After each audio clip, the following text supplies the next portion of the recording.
밸류체인스 3월 29일자 모닝브리핑 방송 시작하겠습니다. 자, 우선 시장 리뷰입니다.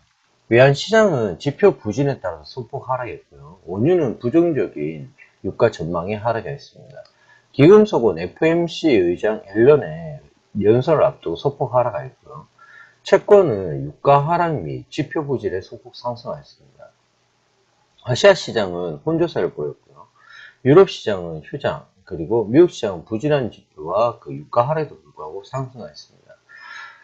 한국 시장 전망입니다. 우선 채권 시장은 새로운 금통위원으로 금리 인하 전망이 강화될 것으로 보이는데요. 지금 비둘기파적인 그 신규 위원이 4분이 선임이 되면서 조금 이 부분 자체가 좀 좋아져 것으로 일단 보이고 있습니다. 유스트립 자료실에 이와 관련된 그 내용 올려뒀으니까요. 여러분들이 한번 찾아서 읽어보시면 좋을 것 같습니다. 자, 외환시장의 달러 환율은 레인지에 등락하다 보일 것 같은데요. 1162원에서 1172원 정도 예상이 됩니다. 주식시장은 미국의 금리 인상 전망 완화로 인해서 소폭 상승할 것으로 보입니다. 1977포인트에서 1986포인트 정도의 레인지 수준 보일 것으로 보입니다. 자, 그러면 글로벌 시장 부분부터 계속 진행할게요. 아시아 시장은 부동산 섹터 및 금융 섹터 약세로 그 하락한 중국의 영향을 받으면서 혼조세를 보였는데요. 한국은 미국에서 그 미연준의 금리 인상과 관련된 경제 지표인 핵심 PC 디플레이터와 다음날 있을 앨런 회장의 연설을 기다리면서 소폭 하락했습니다. 특히 한국 증시를 이끌던 외국인이 지난 주말에 이어서 순매도로 111억 정도로 단연 부담이 되었는데요. 그로 인해서 마이너스 0.06%, 1982.54포인트의 하락 마감했습니다. 일본은 지난 주말 개선된 미국의 4분기 GDP 성장률 확정치 발표로 미연준의 금리 인상 속도가 빨라질 수 있다는 점이 부각되면서 엔화가 약세를 보였는데요. 그로 인해서 니케이 지수는 상승하였습니다. 플러스 0.77% 상승한 17,134.37포인트의 상승 마감했습니다. 장 초반에 중국 증시의 경우에는 장 초반 지난 주말 리크창 총리의 금융시장 개방을 위해 올해 성강통을 출범할 거라는 발언과 중국의 공업기업 이익이 4.8% 증가했다는 소식이 상승 출발했는데요. 그러나 오후 들어서 저장성 지방의 그 부동산 관련 투기 세력에 대한 조사에 들어갈 예정이라는 금융당국의 발표로 부동산주와 금융주들이 크게 하락하면서 상해 종합지수는 하락 전환했습니다. 마이너스 0.77%, 2957.82%의 포인트의 하락 마감했습니다. 유럽 시장의 경우에는 국제유가 약세로 그 러시아가 하락했는데요. 유럽 시장은 부활주일 연휴로 대부분 휴장한 가운데 러시아는 국제유가가 약세로 전환하면서 하락하였습니다. 마이너스 1.22% 하락했고요. 그리고 터키, 보스니아, 루마니아, 세르비아도 다 약보합권에 등록을 보였습니다. 미국 시장은 에너지 바이오 섹터를 중심으로 하락했는데요.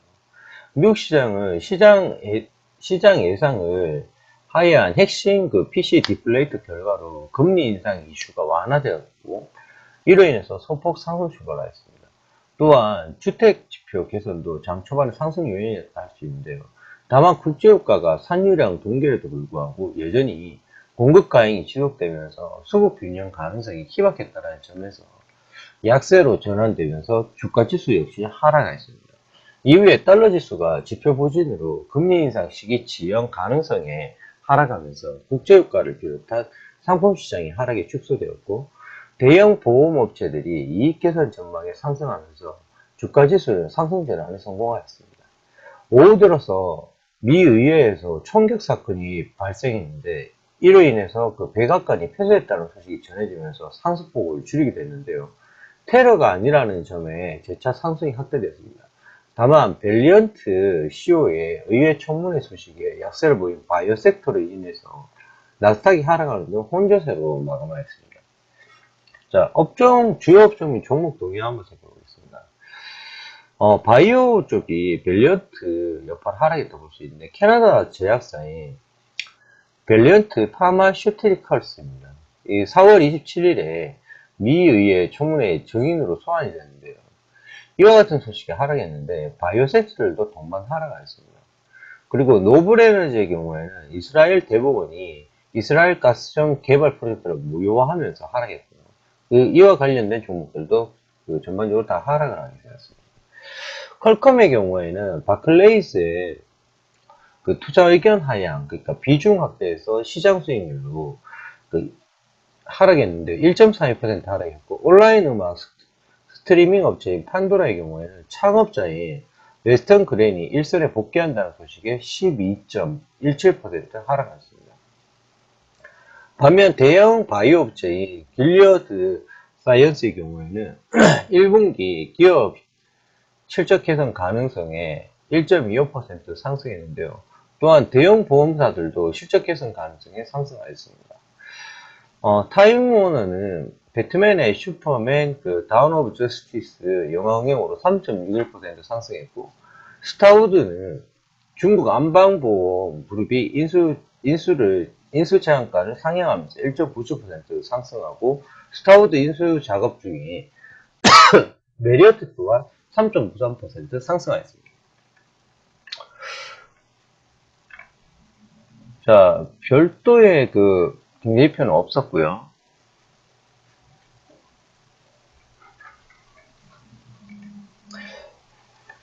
자, 그러면 한국 시장 전망부터 바로 보겠습니다. 한국 시장은 외국인이 순매수로 상승이 예상되는데요. MSCI 한국 지수는 0.02% 상승했고, MSCI 이머징 마켓 지수 또한 0.33% 상승했습니다. 야간 선물은 외국인이 348계약 순매수 속에서 0.10포인트 상승한 245.50포인트를 마감했는데요. 이로 인해서 코스피는 소폭 상승 출발할 것으로 예상이 됩니다. NDF 달러원 환율이 1개월 물이 1166.50원으로 마감했는데, 전일 서울안시에서 달러원 환율이 분기말 내고 물량으로 3원 하락한 1166.20원으로 마감했기 때문에 스프레드를 감안하며 소폭 하락 출발할 것으로 여겨집니다. 오늘 한국 증시는 두 가지 이슈에 영향을 받을 것으로 여겨지는데요. 하나는 미국 경제지표의 결과로 금리 인상 이슈가 완화되는 모습을 보였다는 점. 그리고 최근 매파적인 미 연준 위원들의 발언 이후에 외국인의 순매수 동향이 약화되거나 매도로 전환되었는데, 그러나 미국의 금리 인상 이슈가 완화되면서 오늘의 한국 증시의 경우에는 외국인의 순매수 가능성이 조금 높아졌다고 할 수 있습니다.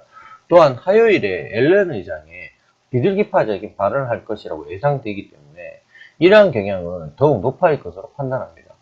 두 번째로는 일본의 달러 엔의 변화인데요. 전일 니혼게이자이 신문은 아베 총리의 연설이 준비되어 있으며 경기 부양과 관련된 발언을 할 것이라고 보도한 바 있습니다. 아베 총리의 발언으로 달러엔은 큰 폭의 변화를 나타나게 된다면 한국 주식시장에 영향을 갖다 줄 수 있다는 점에 관심을 가져야 하는데요. 다만 달러엔의 상승과 일본 증시의 상승으로 아베 총리의 발언 기대감이 시장에 반영되었을 가능성이 높다는 점에서 달러엔의 등락보다는 금리 인상 이슈 완화에 따른 외국인 순매수 가능성에 한국 증시는 상승할 것으로 예상이 됩니다.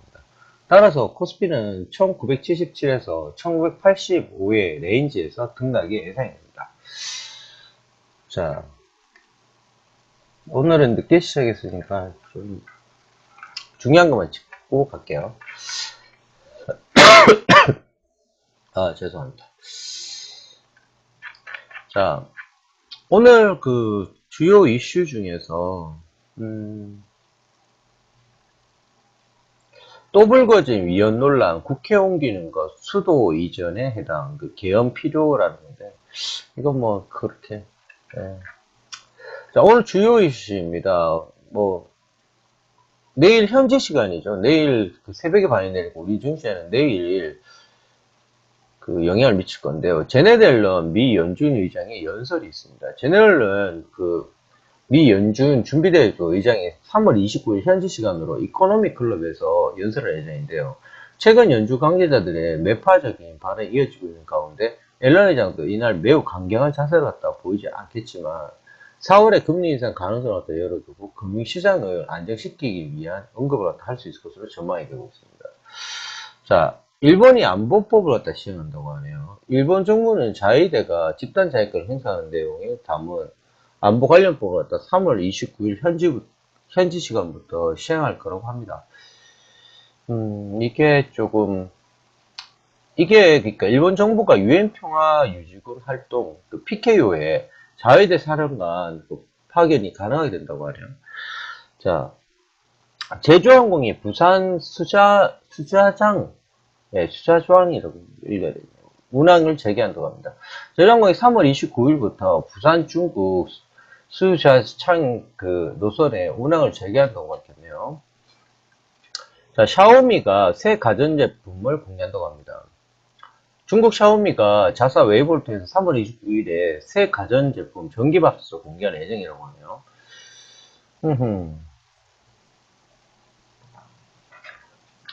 자, 그리고 오늘 3D 프린팅 한중 국제 컨퍼런스가 있습니다.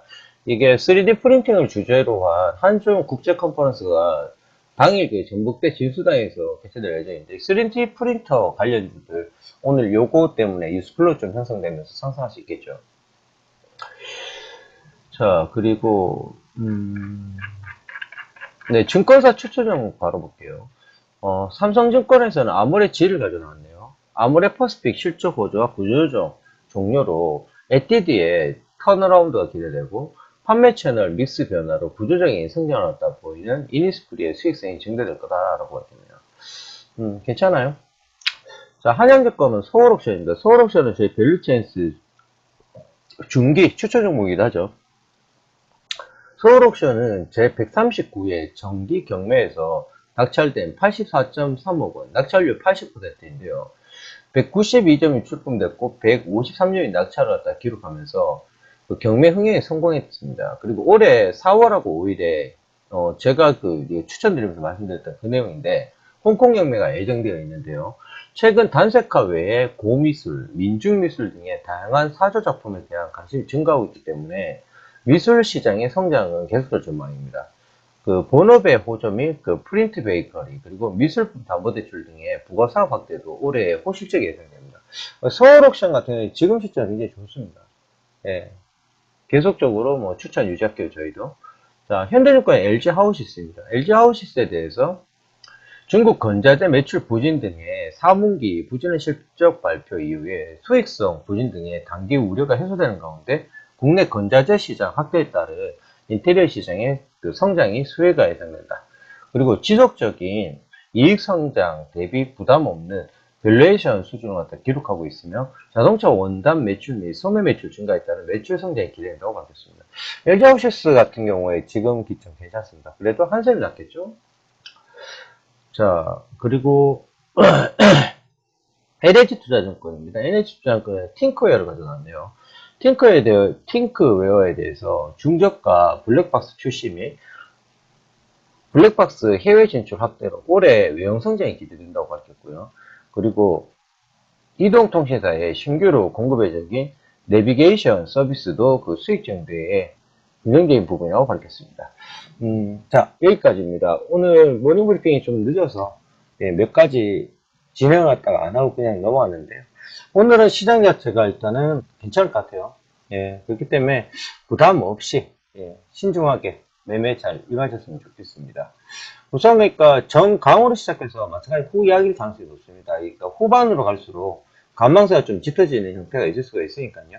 예, 다급하게 매수하면서 따라가는 전략은 취하지 않겠습니다.